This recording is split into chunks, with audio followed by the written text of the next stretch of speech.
The crack of Alara's bone against marble dining echoed at 11:42 p.m. A sickening thud in a warm, retro diner that rarely witnessed anything except late-night coffees and quiet conversations. But this sound was different. It was the sound of complete subjugation. A waitress's head slammed onto the table. The Mafia boss, Luca Moretti, stared down at her. He sneered at first, his jaw tight, thinking it was just a standard lesson in respect, a simple display of power. Then, a single streak of blood slid down her cheek. Bright red. She didn't scream. She didn't cry. Luca's confident smirk stilled. He had seen fear. He had caused fear. But he had never seen this. A bleeding, restrained girl looking up at him not with terror, but with calm, intelligent defiance. She didn't beg. No panic, no submission, no second thoughts. His grip tightened in her hair as the other diners in the booth froze, their eyes wide in absolute horror. "Know your place," Luca whispered. Alara didn't answer. She didn't need to. Because something in that girl's silent, unblinking stare, that flicker of hidden strength, hit a nerve he didn't know he had. As he leaned his broad shoulders in to assert his dominance, something shifted in the cold blue snowstorm outside. A massive shadow stepped up to the glass, red eyes glowing. Snow blurred past the diner window. By the time Luca noticed the structured, unblinking pack of wolves waiting in the dark, the alpha's gaze was already locked on him. Tonight, he wasn't just assaulting a powerless waitress. He was drawing the blood of a wild commander. And what those wolves did to his untouchable empire changed everything. Stay with me until the end, because the moment Luca realizes exactly who he just touched will make your heart stop and start again. Before we begin, don't forget to like this video, hit subscribe, and comment where you're watching from. Now, let's get started. For 3 years, Alara Voss had been nothing more than a ghost in a powder blue uniform. She knew exactly how to pour bitter diner coffee without spilling a drop, how to offer a polite, empty smile to exhausted truckers, and how to vanish seamlessly into the faded yellow wallpaper of the Midnight Star Diner. To the town, she was a quiet, fragile girl with soft features and a permanent graveyard shift. They saw a nobody. They saw someone easily broken. They didn't see the woods. When the diner's buzzing neon sign finally flickered out, and the civilized world retreated behind deadbolt doors, Alara's true life began. Deep in the freezing, jagged pines, where the snow swallowed the mechanical sounds of the city, she wasn't a waitress. She was a sovereign. She didn't tame them, and she didn't train them. She commanded them. A massive, supernatural pack of apex predators that moved through the darkness like liquid shadows. The Alpha, a towering beast with fur the color of a starless night and eyes like burning coals, answered to no primal instinct. He answered only to her. When Alara walked into the tree line, the pack didn't snarl or scramble in feral chaos. They sat in perfect, terrifying formation. They were a structured, disciplined army, and she was their undisputed general. But maintaining that power meant hiding it. Human society was fragile, terrified of the unknown, and quick to destroy anything it couldn't cage. So, Alara chose the diner. She endured the grease burns. She swallowed the crude remarks from late-night drunks and the agonizing ache in her feet. She let the world believe she was completely powerless, because if anyone discovered the absolute violence she held at her fingertips, the snow would run red with human blood. Restraint was her daily armor. It was a punishing, delicate balance. Every time a rude customer snapped their fingers at her, the deep, primal tether in her chest would pull tight, vibrating with the telepathic weight of the predators waiting just beyond the tree line. "Let us hunt," the silence of the woods seemed to whisper. "Stay," her mind would silently command back. She had mastered the art of being invisible. She had perfected the skill of absorbing the casual cruelty of men who thought true power was measured by the price tag on their suits or the fear in their victims' eyes. She thought she could maintain this quiet masquerade forever. Just pour the coffee. Wipe the marble tables. Keep the monsters in the dark. Then, the brass bell above the diner door chimed. The bitter, freezing wind blew inside, carrying with it the sharp scent of expensive cologne and controlled violence. Luca Moretti stepped out of the cold, shaking the snow from his tailored black coat, completely unaware that the quiet girl wiping down the counter was holding the leash to his absolute destruction. The town of Crestwood didn't belong to the mayor, and it certainly didn't belong to the police. It belonged to the man in the fitted black suit. Luca Moretti didn't rule with chaotic, screaming rage. He ruled with a chilling, controlled silence. At 38, he had inherited a sprawling criminal syndicate and sharpened it into a flawless blade. His wealth was quiet but suffocating, felt in the heavy gold watch resting against his pulse, seen in the crisp, stark white of his shirt, and known by the sprawling, fortified estate that loomed over the town like a concrete fortress. He didn't need to break windows or shout in the streets to collect his dues. When Luca's black SUV rolled through the snow-choked avenues, businesses locked their doors. People looked down. They knew the rules. You didn't look the apex predator in the eye unless you were prepared to be his prey. To Luca, the world was a simple, brutal hierarchy. There were those who took and those who bled. He viewed everyone around him as property, collateral to be leveraged, used, or discarded. If a business owner fell behind on protection money, Luca didn't send thugs to break their legs. He went himself. He would sit in their living room, speak in a low, even voice, and leave them with a terror so profound they would sell their own homes just to appease him. His violence was surgical. It was a tool of absolute subjugation. He was a man who had never been told no and lived to tell the tale. He believed himself completely untouchable. The police chief was on his payroll, the judges attended his private dinners, and the local gangs had been ruthlessly dismantled years ago. There was no authority in Crestwood higher than his word. That intoxicating, unchecked power had bred a deep, entitled arrogance. He didn't just want obedience. He demanded submission on a cellular level. Every interaction was a test of dominance. Even stopping for a late-night coffee wasn't about the caffeine. It was about making the room freeze. It was about watching the patrons of the Midnight Star Diner lower their eyes into their plates the second his polished leather shoes struck the checkered floor. He walked to the counter, his jaw tight, his narrowed eyes scanning the room with cold aggression. He expected the usual routine, trembling hands, stuttered apologies, absolute deference. He expected the quiet waitress in the powder blue uniform to shrink back, to lower her head, and serve him with the frantic obedience of a cornered rabbit. He expected her to know her place in his town. But as he took his seat, his heavy gold ring tapping softly against the marble counter, he had no idea he was stepping into a trap. Luca Moretti believed he was the most dangerous creature in the room. He was completely oblivious to the real predators listening to his every breath. The drop of blood hit the marble table with a sound no human ears could register. But in the cold blue darkness just beyond the glass, it echoed like a thunderclap. Inside the Midnight Star Diner, the air was thick with the suffocating weight of Luca Moretti's ego. He released Alara's hair with a dismissive flick of his wrist, stepping back to admire his cruel handiwork while casually straightening his crisp cuffs. The two diners in the corner booth held their breath, their eyes locked firmly on their cold coffee.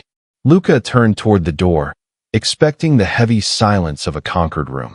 He thought the transaction of power was complete. He was entirely wrong. The transaction had just begun. Outside, the brutal snowstorm swallowed the town of Crestwood, but the tree line across the street was far from empty. The massive alpha wolf stood motionless in the swirling frost, its gaze locked on the man in the tailored suit. It didn't bare its teeth. It didn't howl into the night.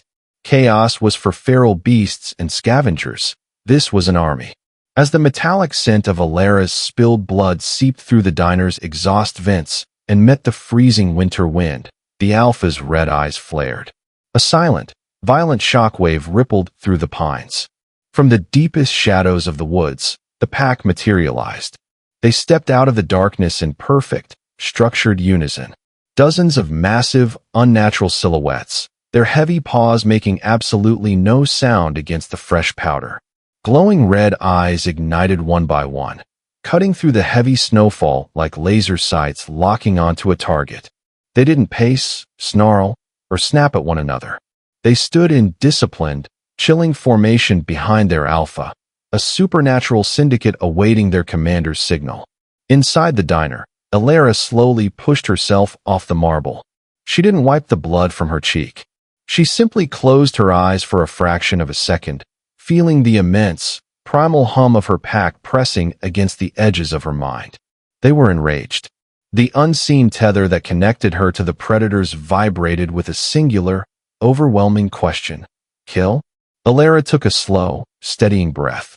Her intelligent eyes drifted to Luca's retreating back as he pushed open the diner's glass doors, stepping out into the freezing night with the arrogance of an untouchable king. Hunt, her mind answered in the dark. But do not let him die quickly. The moment the mental command locked into place, the tree line shifted. The alpha lowered its massive head, and the pack splintered into hunting groups with terrifying tactical precision. Shadows melted into the alleyways. Flankers moved to the perimeter of the snow-choked streets, systematically cutting off the escape routes. As Luca walked toward his idling black SUV, checking his heavy gold watch, he didn't notice the darkness detaching from the buildings behind him. He didn't realize his reign over Crestwood had just ended. The hunt had begun. The heavy snowfall was usually a perfect cover for Luca's syndicate. It buried footprints, washed away evidence, and kept the terrified citizens of Crestwood locked inside their homes. For men like Silas and Rocco, Luca's most brutal enforcers, a blizzard was just another night on the clock. They sat in an idling black SUV near the wooded perimeter of the Moretti estate, the heater blasting, a silver flask passing between them. They were heavily armed, fiercely loyal, and entirely unbothered by the dark. But the dark was already watching them. The police scanner on the dashboard hissed, the low murmur of the dispatch abruptly swallowed by a wave of thick, dead static. Rocco smacked the console in annoyance, but Silas had stopped moving.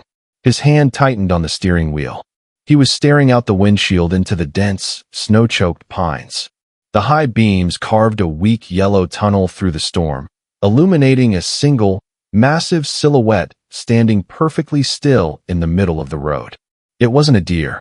It was a wolf, easily the size of a lion, its thick dark fur absorbing the light.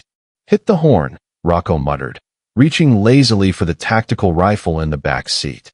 Scare the ugly mutt off. Silas blared the horn. The metallic blast ripped through the quiet woods. The wolf didn't flinch. It didn't bare its teeth, tuck its tail, or step back. It simply sat on its haunches, its unervingly calm red eyes locked dead on the men inside the vehicle. It felt less like an animal in the road and more like a roadblock placed by a general. Stupid beast, Rocco snarled, pushing his door open and stepping out into the freezing wind. He lifted the rifle to his shoulder, a cruel smirk twisting his face. I'll skin it for the boss's floor. He never pulled the trigger. The moment Rocco's boots crunched against the snow, the shadows in the trees detached themselves. Silas watched through the frosted glass as a dozen identical, unnatural shapes stepped out of the tree line, boxing in the SUV. They moved with absolute, terrifying silence, their paws making no sound against the fresh powder. They didn't snarl or snap. This wasn't a pack of desperate scavengers. It was a coordinated tactical strike. Rocco froze, the rifle trembling against his shoulder as the realization paralyzed him. He was completely surrounded by glowing red eyes. He opened his mouth to yell, but a massive shadow lunged from the blind spot behind the vehicle. There was no chaotic frenzy, just a heavy, brutal impact that swept Rocco off his feet, dragging him backward into the impenetrable darkness of the pines. A single, muffled crunch echoed, followed by absolute, chilling silence.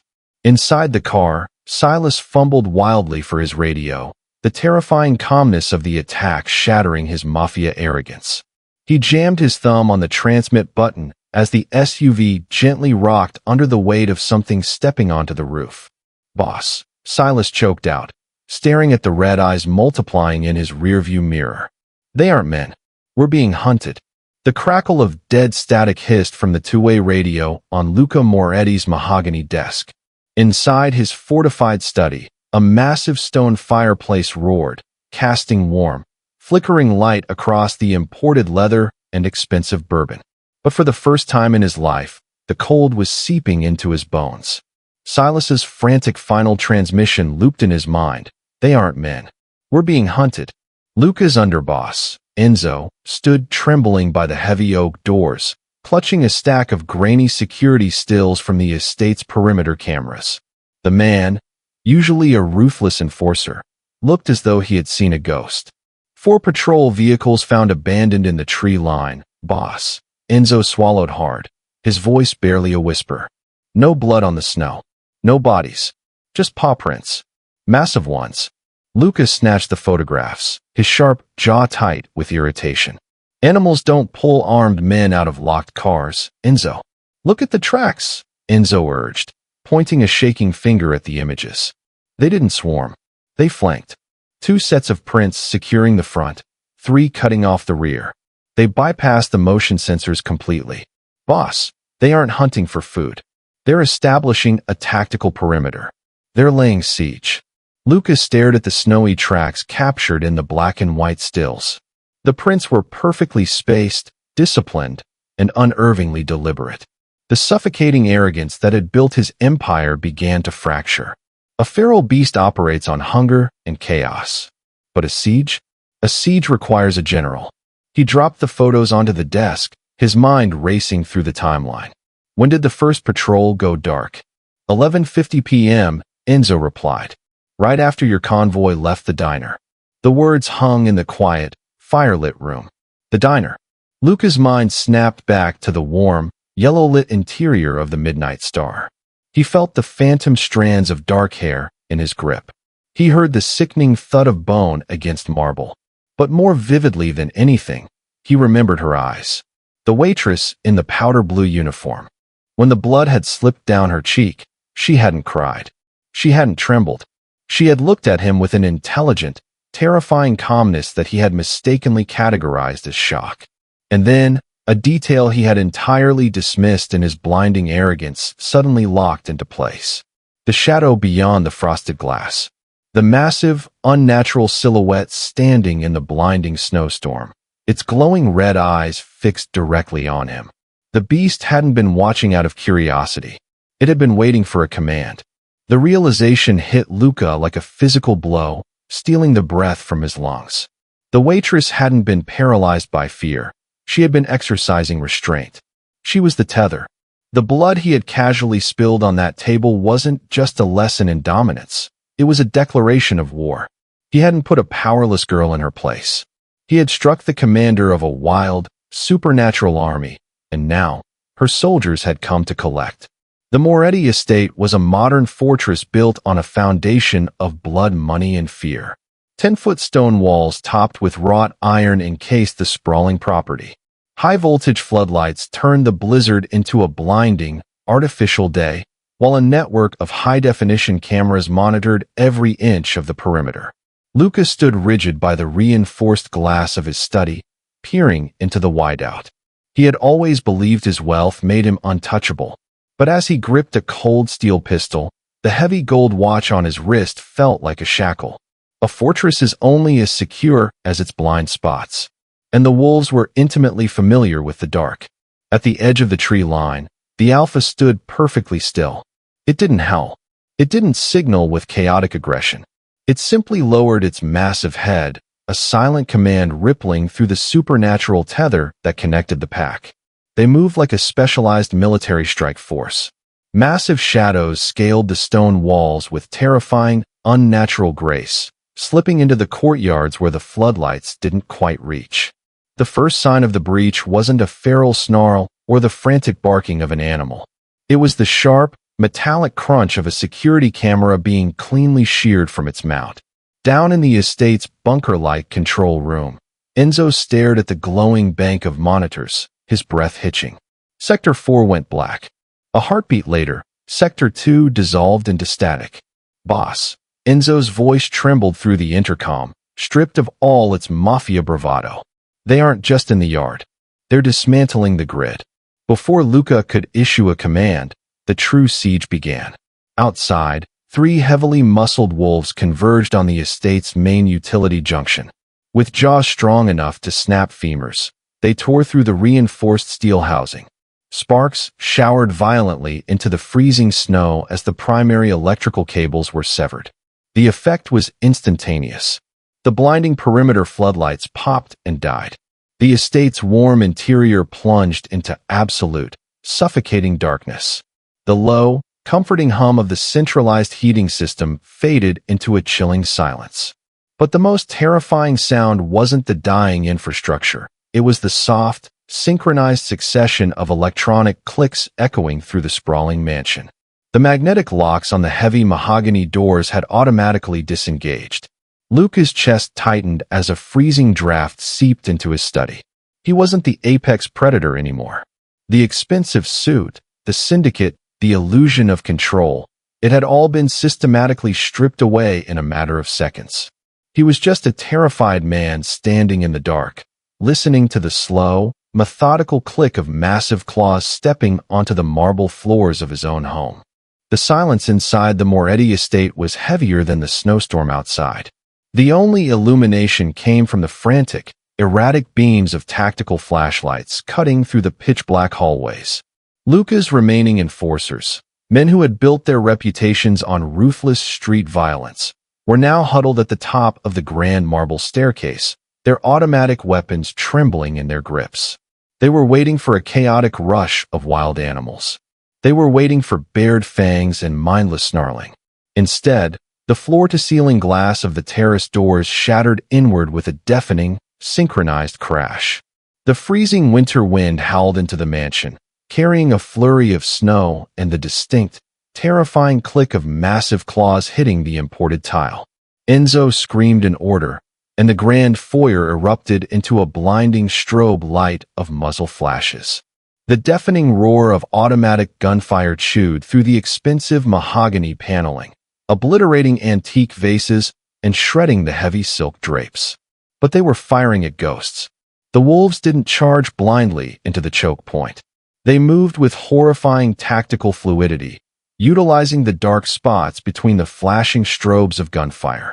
A massive shadow vaulted off a marble pillar, entirely bypassing the line of fire, and crashed into the flank of the defensive formation.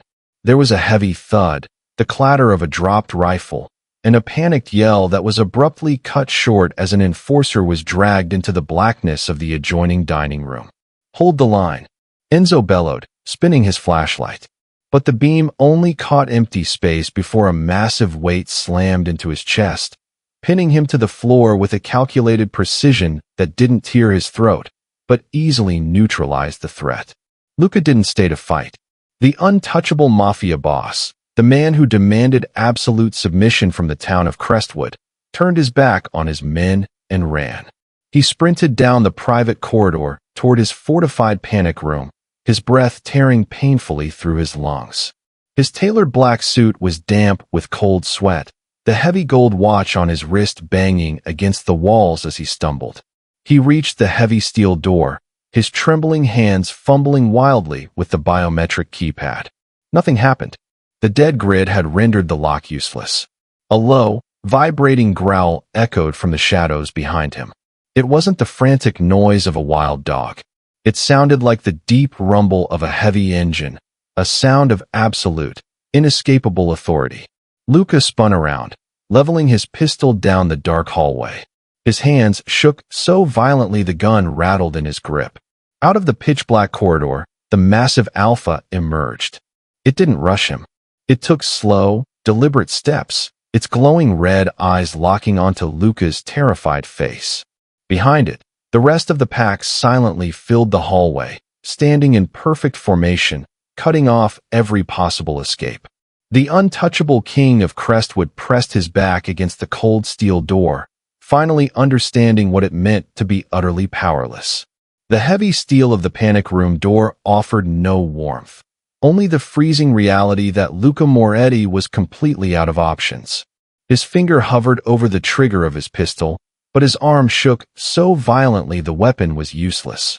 The massive alpha wolf stepped into the pale moonlight, bleeding through the shattered terrace windows. It was close enough now that Luca could feel the heat of its breath, carrying the scent of pine and raw, unchecked violence. At the far end of the corridor, Enzo and the surviving enforcers lay pinned against the marble floor by the rest of the pack. They didn't dare move, but their wide, terrified eyes were fixed on their boss. They were waiting for the untouchable king of Crestwood to do something, to save them. Instead, the heavy pistol slipped from Luca's trembling fingers, clattering pitifully onto the imported tile.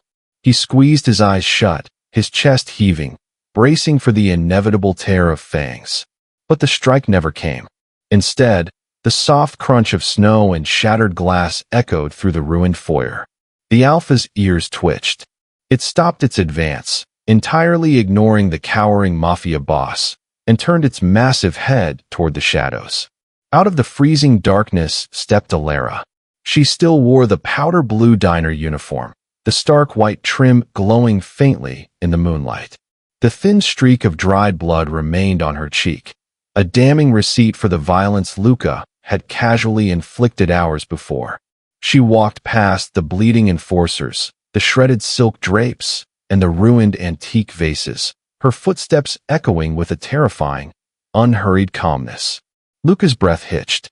He stared at her, his mind struggling to comprehend the impossible reality standing in his hallway. The Alpha let out a low, bone-rattling rumble, inching its jaw back toward Luca's exposed throat, asking for the final kill. Alara didn't shout. She didn't raise her hands. She simply looked at the massive, terrifying apex predator and spoke a single, quiet word. Stay. The command fell like a physical weight. Instantly, the terrifying rumble ceased. The Alpha, a beast that had just dismantled a heavily armed syndicate with ruthless precision, lowered its head in absolute submission. It stepped away from Luca and moved to Alara's side, sitting perfectly still. Down the hall, the rest of the pack released the enforcers, stepping back to form a disciplined, silent honor guard behind her. Luca's knees finally gave out. He slid down the steel door, collapsing onto the floor in his ruined, sweat-soaked suit. He looked up at the quiet waitress he had assaulted. The power dynamic had perfectly inverted.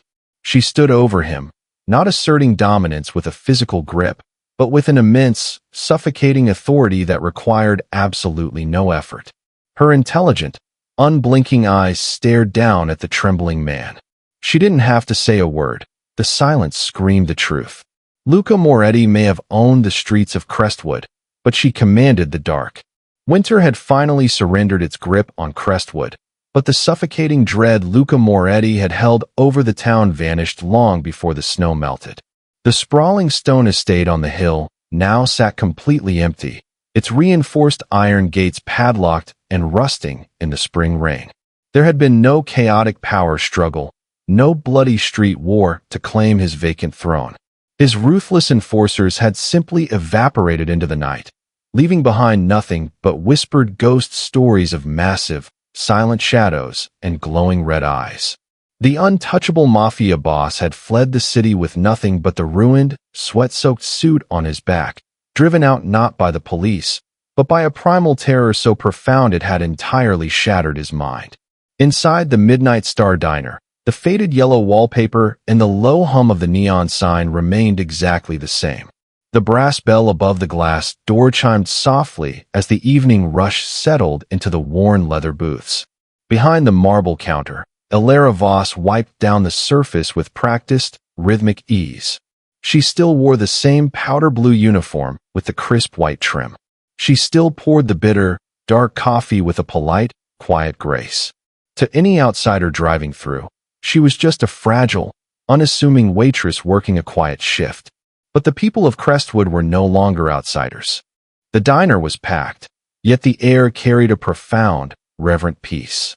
When a burly construction worker accidentally knocked his heavy ceramic mug against the table, spilling hot coffee, he didn't snap his fingers or bark a crude demand.